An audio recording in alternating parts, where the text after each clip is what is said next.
Mas o Senhor tem uma palavra de prosperidade para nós. Quando se fala de prosperidade na igreja, é algo muito difícil de se interpretar. Mas o problema da prosperidade é quando a prosperidade está acima de Deus, não abaixo de Deus. Porque a prosperidade abaixo de Deus, ela é de Deus. A prosperidade acima de Deus é do diabo. Então o Senhor tem um interesse em prosperar o povo dele, para que o povo dele tenha recursos para fazer a obra dele e viver os sonhos dele. O problema é que as pessoas trocam o Deus da prosperidade pela prosperidade do Deus e nunca as recebem, porque o inimigo pode entregar toda a riqueza que o homem precisa nesse mundo, mas não pode entregar a paz que excede todo entendimento. Nós temos falado muito sobre isso e é de interesse nosso. Nós precisamos prosperar porque o Senhor tem planos, grandes planos para nós. Quem aqui tem uma promessa de Deus? Quem aqui crê que o Senhor tem grandes coisas para fazer através da sua vida? Quem aqui crê que você precisa prosperar para que o alcance daquilo que o Senhor te chamou seja maior? Eu creio. Eu estava ali, um profeta do Senhor chegou em mim e confirmou aquilo que a palavra vai ser ministrada hoje. O Senhor coloca algumas missões difíceis para mim. Às vezes o pastorzão fica só com a parte mais difícil, né? Eu quero dizer para vocês, eu nunca subi aqui para pregar algo que o Senhor não me entregou.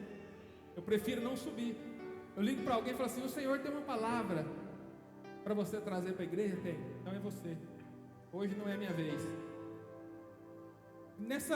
Durante o decorrer desse mês, nós ouvimos uma palavra no dia deles, ministrada pelo Tiago da Larissa, o pai do Nicolas, sabe? Aquele que foi curado. Entendeu? Quem estava aqui no dia dele sabe que a cura do Nicolas faz parte de um posicionamento do Tiago também, não faz? Não faz, Tiagão? Já é outro testemunho, né, Tiago? É para o próximo. Então tem sido muito ministrado sobre o propósito de Deus para as nossas vidas. O Senhor tem grandes planos para as nossas vidas, mas Ele não entrega recursos e não prospera pessoas irresponsáveis e pessoas inadimplentes. Esse seria o nome. E nós precisamos nos posicionar para que algumas coisas sejam mudadas e antecipadas nas nossas vidas. Salomão, quando teve a oportunidade de pedir algo para Deus, ele não pediu uma Ferrari, ele não pediu um helicóptero, ele não pediu um iPhone 16. Porque se você pega um jovem de hoje e fala assim: o que você quer? Ele quer um iPhone, daquelas 3 câmeras. E quando Salomão teve a oportunidade de pedir, ele pediu a Deus sabedoria. Porque a sabedoria fazia com que ele tivesse a condição de decidir, de prosperar, de definir, de trabalhar, de administrar as coisas ao ponto que ele teria tudo o que ele precisasse para que se cumprisse o sonho de Deus na vida dele. E eu oro por pessoas que buscam a Deus, busquem a vontade de Deus, busquem o plano de Deus para as suas vidas. E o Senhor me levou para uma passagem, inclusive em Provérbios, que diz o seguinte: aquele que encobre os seus pecados não prosperará. Fala comigo. Aquele que encobre os seus pecados não prosperará. De novo. Aquele que encobre os seus pecados não prosperará. Aquele que encobre os seus pecados não prosperará. Aquele que encobre os seus pecados não prosperará. Aquele que encobre os seus pecados não prosperará.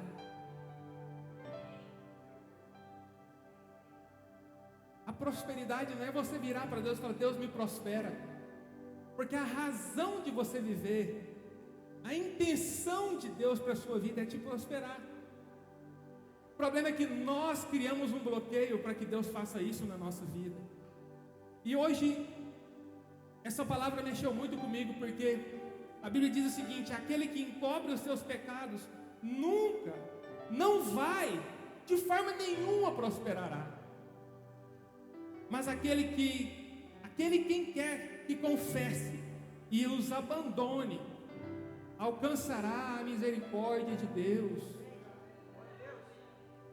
Isso é muito forte, porque eu sempre falo isso, compartilho isso. Existe algo que acontece muito, porque as pessoas pecam e se arrependem, as pessoas pecam e confessam, mas as pessoas não pecam e abandonam.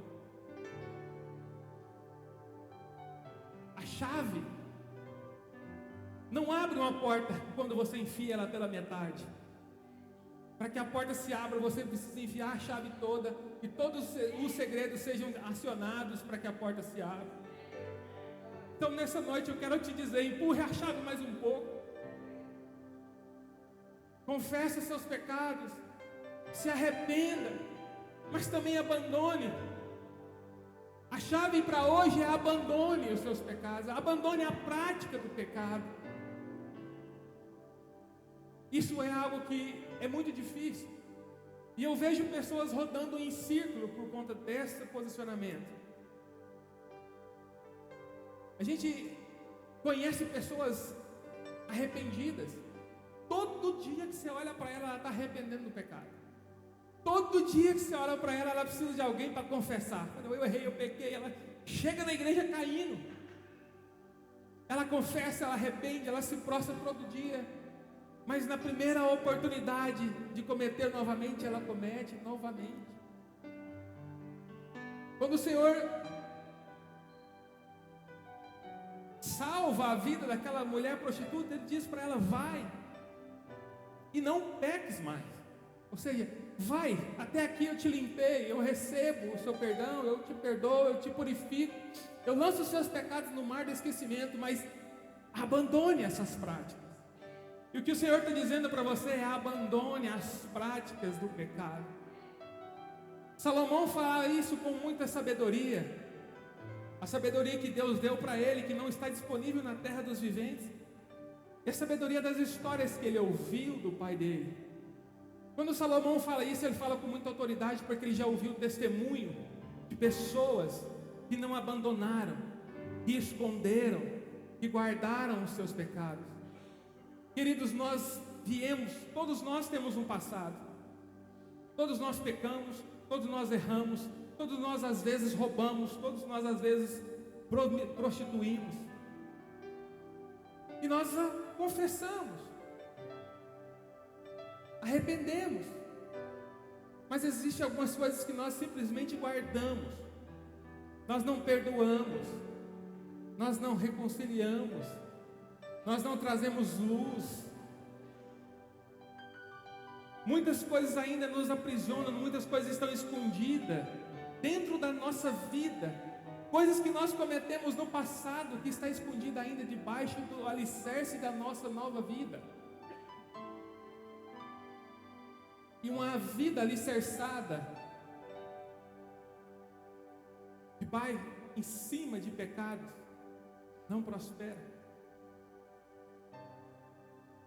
Se você está vivo, glória a Jesus por isso, porque se você está vivo, você tem a oportunidade de arrepender, confessar e abandonar. Quem aqui quer prosperar? O que é prosperidade para você? Eu queria dizer algo que talvez a gente não meça, porque quando a gente acredita que se tiver muito dinheiro, todos os problemas vão ser resolvidos. Então a gente foca no dinheiro, porque a gente tem na ideia que o dinheiro é prosperidade. Então, se eu lutar para conquistar muito dinheiro, eu vou ter prosperidade e todos os meus problemas vão ser resolvidos. Queridos, o dinheiro resolve muitos problemas, mas o dinheiro não traz a vida. O dinheiro não te leva para o céu. O dinheiro não cura o seu filho. Ele paga as suas contas, ele paga seu boleto. E o que eu quero dizer aqui é que Salomão, com toda a sabedoria, instruía o povo. E hoje nós precisamos saber que o homem que prospera não prospera simplesmente financeiramente, porque o dinheiro é um dos recursos de alguém próspero. O homem próspero, Deus pode dar outros recursos. O homem próspero, ele tem uns filhos prósperos. ele tem filhos saudáveis, ele tem filhos obedientes, ele tem uma esposa que honra, ele tem funcionários que trabalham por amor. O homem próspero, ele tem uma família que tem orgulho de dizer que existe um sacerdote e um pai dentro de casa. O homem próspero tem orgulho de dizer que trabalha em um lugar que o Senhor proveu para que ele trabalhasse. O homem próspero tem abundância de palavra, o homem próspero tem abundância de finanças, o homem próspero tem abundância de amizade. O homem próspero tem abundância de saúde. E também tem recursos financeiros para fazer aquilo que Deus chamou para fazer. Então, o homem próspero não é alguém rico só de dinheiro. É um homem que, se for convidado para ir para os Estados Unidos, ele tem um amigo que tem um avião, ou ele tem um avião que leva. O homem próspero é um homem que chega em um lugar e alguém tem uma comida para servir para ele, para que ele sinta, para que ele coma bem. O homem próspero é alguém que é convidado para sentar nas mesas de pessoas importantes. O homem próspero é alguém que controla a sua língua, que controla o que fala. O homem próspero é um homem que cabe, uma mulher que cabe em muitos lugares. O homem próspero é um homem que é convidado para orar quando as pessoas não têm autoridade para orar por suas casas, por suas empresas, por suas famílias, pelos seus filhos. A prosperidade é algo muito maior do que uma aventura, do que uma boa viagem. Existe uma melhor viagem do que você deitar na cama e olhar para tudo que você viveu e tudo que você está vivendo agora e sentir a presença de Deus, que te alegra mais do que qualquer espetáculo. Não existe nada mais agradável do que deitar sozinho em silêncio e lembrar de quem você era e olhar agora para quem você é.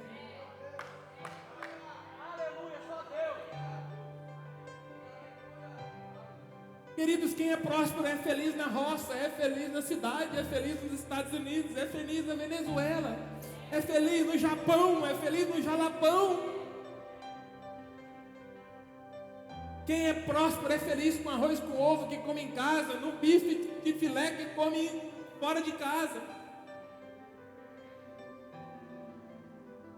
A prosperidade é algo de Deus para o homem. O homem criou abundância, Deus criou a abundância para o homem. Quando Deus criou o homem, Deus colocou toda a prosperidade da terra dentro de um jardim para que ele usufruísse, e ele decidiu pecar e decidiu conhecer o mal.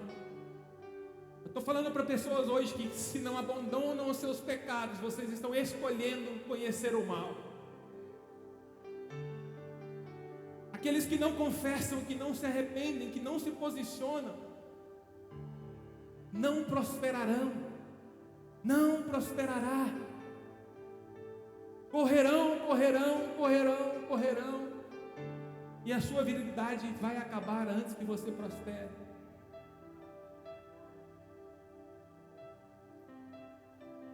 Tem algo que eu notei aqui que eu até tenho temor em dizer, mas é algo que um pensamento que eu tive. Algumas pessoas falam: pastor, mas é heresia.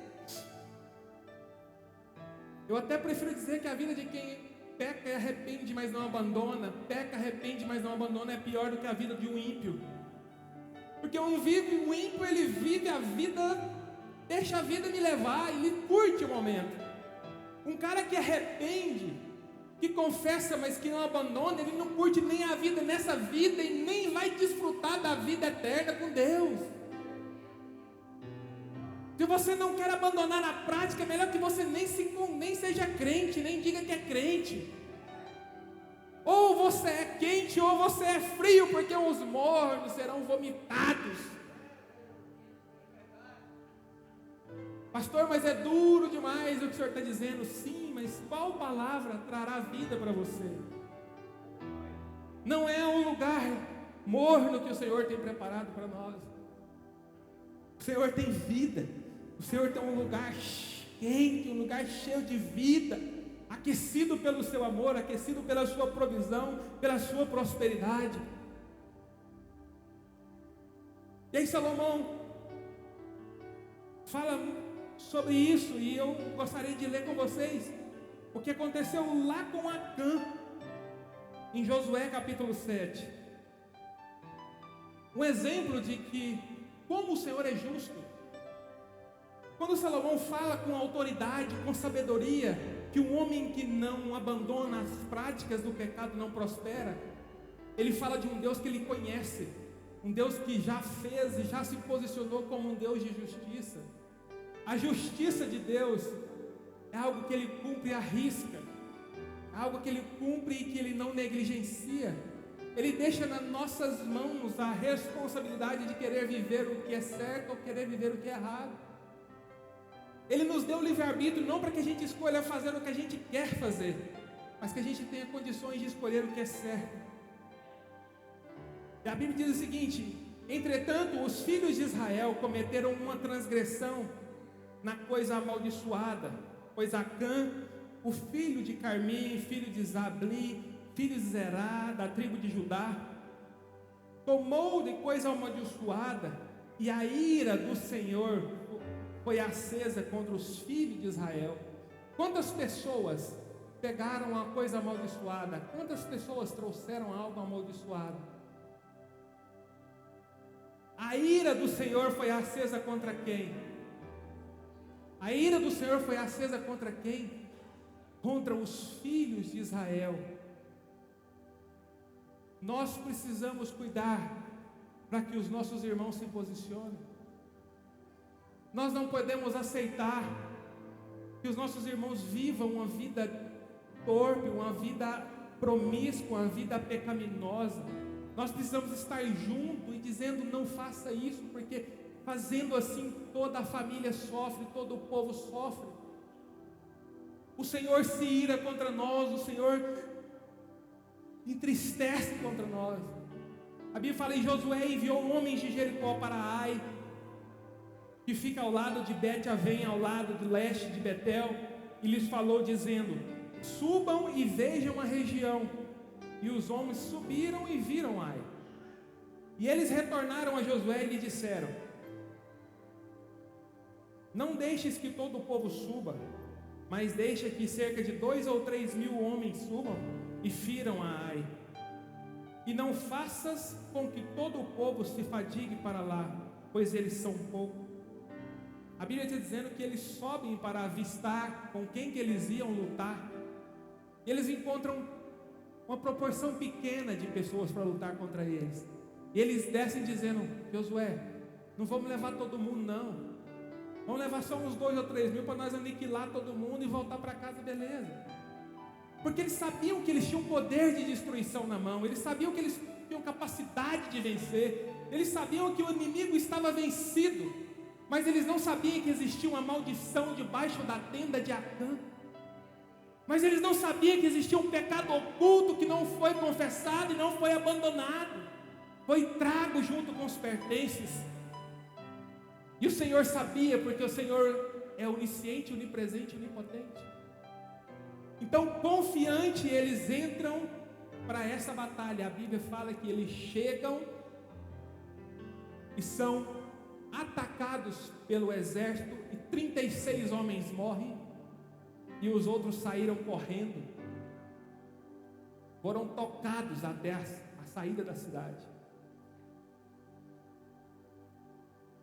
E Josué rasgou as suas vestes e caiu com a face em terra diante da arca do Senhor até anoitecer, e os anciões de Israel e colocaram um pó sobre as suas cabeças. E Josué disse: ó Senhor Deus, afinal, por que trouxeste esse povo através do Jordão? Para nos entregar nas mãos dos amorreus, para nos destruir? Quem dera, Deus, tivéssemos nos contentado e habitado do outro lado do Jordão. Ó Senhor, o que hei de dizer quando Israel virar as costas diante dos seus inimigos? Pois os cananeus e todos os habitantes da terra ouviram isto e nos cercarão ao redor. Extirpirão o nosso nome da terra e o que tu farás para com o teu grande nome. E o Senhor diz a Josué: levanta-te. Fala assim: levanta-te, porque jaz tu sobre a tua face, porque se prostra sobre a sua face. Deus falando: Israel pecou, e eles também transgrediram o meu pacto que lhes ordenei, pois até mesmo tomaram das coisas amaldiçoadas e também roubaram e dissimularam e colocaram-na entre os seus próprios apetrechos. Versículo 13 diz o seguinte: levanta-te, santifica o povo e diz: santificai-vos para amanhã, pois assim diz o Senhor Deus de Israel: há uma coisa amaldiçoada no meio de ti, ó Israel, tu não poderás se pôr de pé diante dos teus inimigos, enquanto não retirares as coisas amaldiçoadas do meio de vós.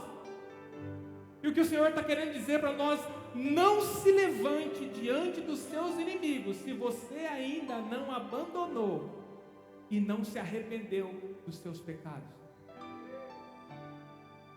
O Senhor está dizendo: vai lutar e vai voltar derrotado. Vai lutar e vai voltar derrotado, até pôr a cara no pó, jogar pó de cinza e falar assim: Senhor, por que nós perdemos? O seu nome vai ser envergonhado. Nós cristãos temos a mania de dizer assim: Senhor, mas eu sou cristão, eu não posso ser humilhado, eu não posso ser derrotado, eu não posso ser destruído. O Senhor diz: você não nasceu para isso, mas você está sendo destruído por conta de algo que você não largou, algo que você precisa arrumar. E o Senhor diz: levanta-te e procure aonde é que tem algo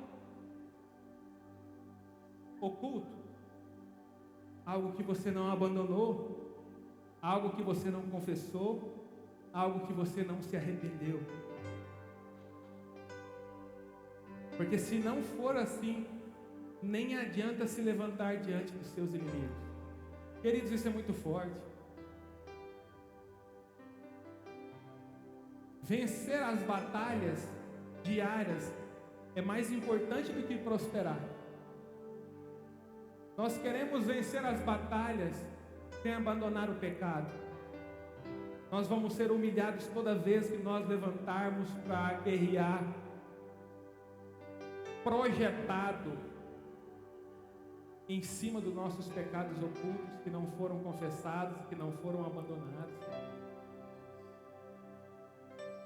Queridos, quando nós estamos errados,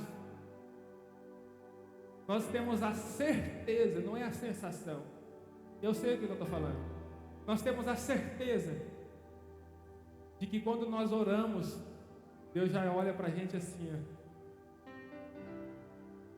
Nós ainda temos a cara de pau, essa é a palavra, nós ainda temos a cara de pau de conversar com Deus como se Deus não conhecesse a nossa vida. Nós ainda temos a cara de pau de conversar com Deus, achando que a quantidade de monturo que nós colocamos em cima dos nossos pecados foi o suficiente para que Ele não visse. O que eu quero dizer para vocês, queridos, você nasceu para vencer, você nasceu para dar certo. O Senhor te criou para dar certo, para prosperar, para viver, para vencer todos os inimigos. O Senhor te disse que você enfrentaria gigantes e você venceria. 1000 cairão ao meu lado, 10.000 à minha direita e eu não serei atingido. O problema é que eu mesmo lanço a faca contra a própria vida. Quando eu peco, quando eu não me arrependo, quando eu não abandono, não é o inimigo que está me matando. É eu que estou projetando a própria lança contra mim e dizendo: Deus está me matando. O Senhor fala: não, é você que está se matando. E Deus olha para você e fala assim: não se mate, porque essa lança que você está projetando contra si já foi projetada contra o meu filho para pagar pelos seus pecados. E que hoje Ele vive para que você lance aos pés da cruz e diante dEle toda a sua iniquidade, todos os seus erros. E para que você o reconheça como seu único Senhor e peça a presença do Espírito Santo para te consolar.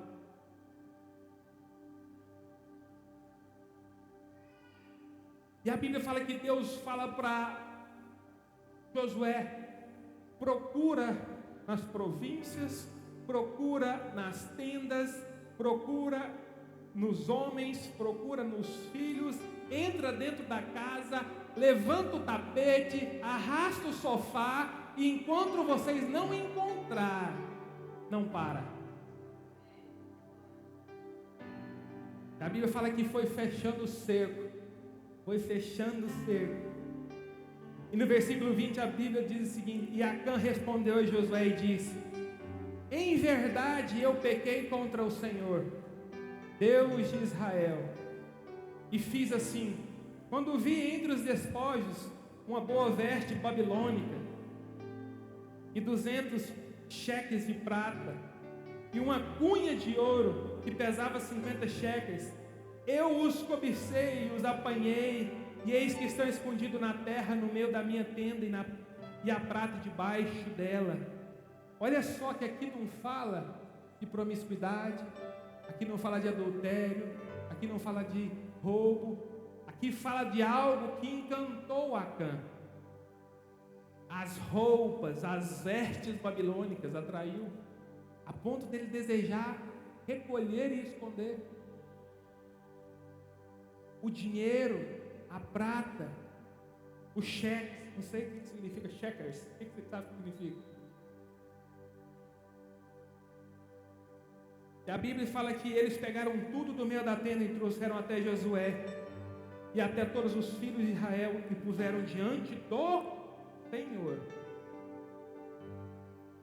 E Josué disse para Acã: Acã, porque nos perturbaste?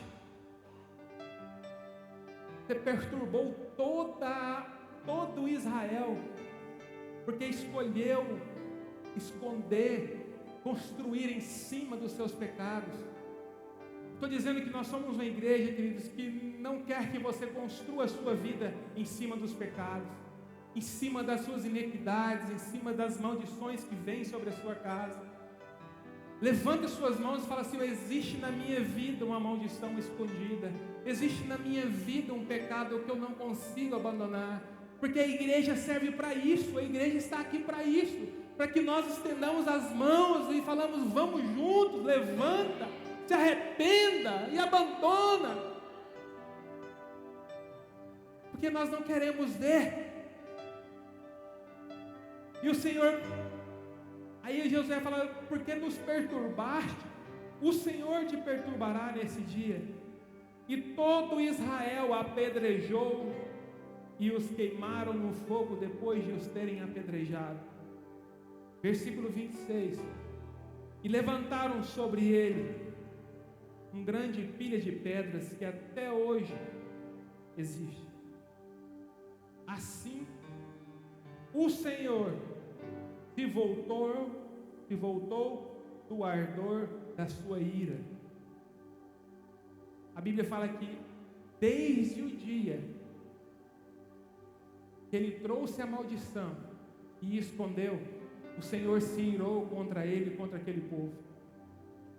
E que a ira do Senhor só se acalmou quando aquele homem foi descoberto, exposto. Toda a maldição foi queimada e ele foi morto. Assim o Senhor se acalmou. E eu lembro da música que foi cantada hoje pelo primeiro dia, pela primeira vez aqui, pelo primeiro momento. Nova criatura somos em Cristo Jesus. Todo aquele que tem pecados, todo aquele que viveu uma vida de pecado, que se arrepende, que confessa e que reconhece que Jesus é seu único Salvador, ele morre e nasce uma nova criatura em Cristo Jesus. Então, se você confessou, aceitou Jesus como seu único suficiente Salvador, você é uma nova criatura. E o que eu te peço: abandone os seus pecados, abandone as suas transgressões, porque o Senhor quer te prosperar. Eu creio que o Senhor quer te prosperar. Não há vitória sem arrependimento, não há vitória sem confissão, e não há vitória sem abandono de pecado. Fique de pé, toda a igreja. Chegou um tempo de nós deixarmos de ser pessoas feridas, de ser pessoas com maldição sobre as nossas vidas. A Bíblia fala que a maldição que Josué carregava não permitiu que o povo fosse abençoado. Eu até entendo que tem algumas pessoas que vieram aqui pela primeira vez, mas eu conheço pessoas que estão aqui há 4 anos. E pessoas que estão aqui há 4 anos não estão em tempo de estar mais feridas, está em tempo de estar curadas e curando pessoas feridas.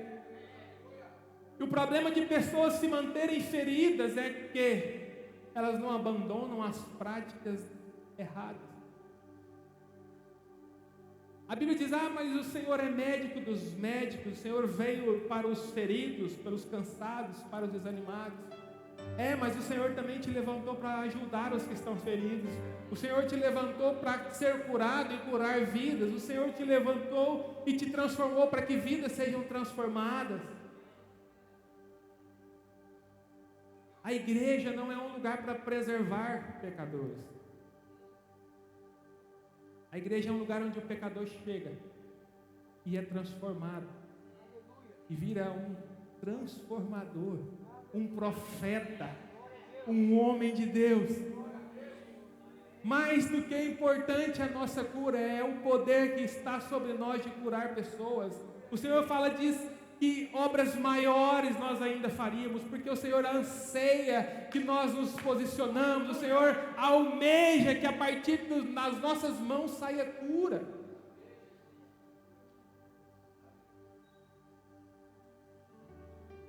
Deus prospera parceiros. Doentes, Ele só cuida e sustenta, até que tenha a oportunidade de se arrepender.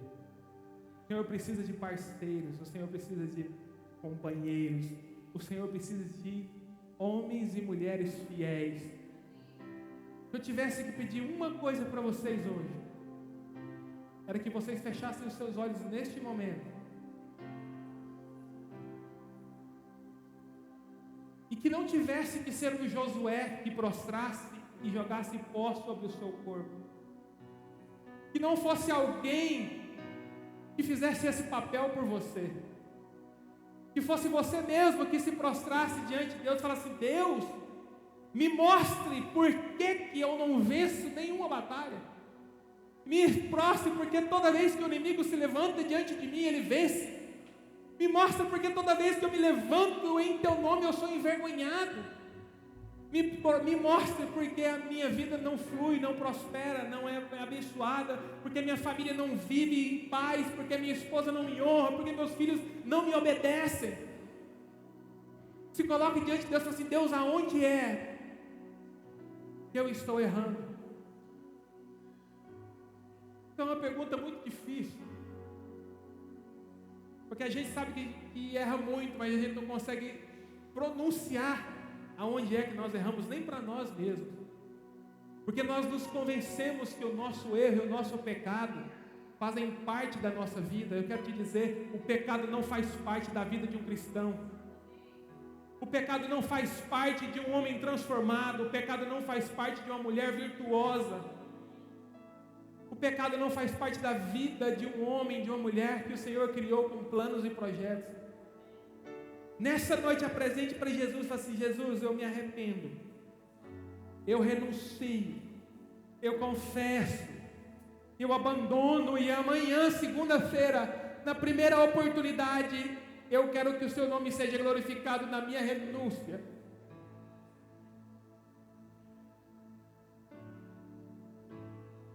Amanhã, segunda-feira, eu quero ver cristãos dessa cidade renunciando pratos que o inimigo vai oferecer. Eu quero ver homens e mulheres de Deus renunciando pratos de lentilha que o inimigo está oferecendo para você diariamente, para te sustentar nas mãos dele. Eu quero ver pessoas se prostrando diante de Deus e dizendo: Senhor, foi a decisão mais difícil do meu dia, mas a decisão que mais me trouxe paz no meu dia. E o Senhor, em amor, em gratidão, honrará os teus passos, honrará a tua palavra, onde quer que você estiver. Senhor, em nome de Jesus, Deus, como igreja do Senhor, Pai, nós queremos te apresentar os nossos erros, os nossos fracassos, as nossas angústias. Quantas vezes nós murmuramos contra aquilo que o Senhor nos deu? Quantas vezes nós murmuramos pela posição que o Senhor nos colocou? Quantas vezes nós reclamamos do deserto que o Senhor nos colocou para que a gente seja provado?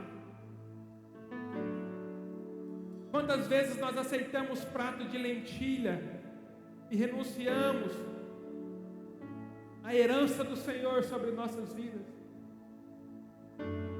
Pai, por muito tempo eu tenho guardado algo só comigo, no meu secreto, algo que eu fiz que me aprisiona, que me deixa em débito, e toda vez que eu me posiciono diante de uma circunstância, eu lembro dessa dívida. Pai, eu quero te apresentar, eu quero que o Senhor lance no mar do esquecimento e que apague, Pai, da minha lembrança diária, que toda vez que eu olhar para esse pecado, eu vou saber que ele foi perdoado, que ele foi limpo, que ele foi confessado e abandonado. Pai, em nome de Jesus, eu oro por pessoas com circunstâncias mal resolvidas, Pai, com casamentos mal resolvidos, com alianças mal resolvidas, com sociedades mal resolvidas. Pai, eu oro para que esse povo seja livre para viver a Tua vontade. Eu oro para que esse povo seja livre para viver os Teus propósitos, Pai. Pai, eu oro para que o Senhor tire e quebre as alianças, Pai, que estão prendendo e bloqueando seus filhos de viverem a boa, a perfeita e agradável vontade do Senhor. Pai, o Senhor tem grandes planos para as nossas vidas, para essa igreja, para essa nação. Nós queremos ser transformados para que a gente consiga alcançar aquilo que o Senhor sonha conosco, aquilo que o Senhor sonhou para cada um que está aqui, Jesus. Mas nós queremos ser uma noiva limpa, bem vestida, bem apresentada. Pai, em nome de Jesus, transforma corações aqui, Pai. Pai, que a gente comece a sentir impaciência diante de pecado, que a gente possa sentir desconforto diante de promiscuidade, que a gente possa sentir nojo das práticas pecaminosas, que a gente possa ser incomodado com as músicas produzidas para nos corromper, que a gente possa ser constrangido com as propagandas e os anúncios promovidos para nos destruir, e que durante toda essa semana a gente possa ser alimentado por um conteúdo que o Espírito Santo está preparando para nós. Pai, que nessa semana nós possamos ver Deus em toda circunstância, seja difícil, seja simples e seja fácil, mas assim como Josué achava que estava fácil, é o Senhor que determina o final de cada batalha. Pai, em nome de Jesus nós oramos, Pai, te apresentamos as nossas vidas, e que essa semana seja uma semana de crise na vida de cada um aqui, com os seus pecados e com os seus erros e com suas concupiscências.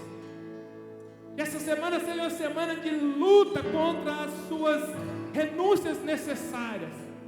Que essa semana seja uma semana de jejum. Que essa semana seja uma semana de oração. Que essa semana seja uma semana onde a nossa carne seja vencida. E que o Espírito Santo do Senhor seja vivificado em nossas vidas, Pai. Em nome de Jesus, quem concorda diz amém. Aleluia. Amém. Aleluia. Glória a Jesus.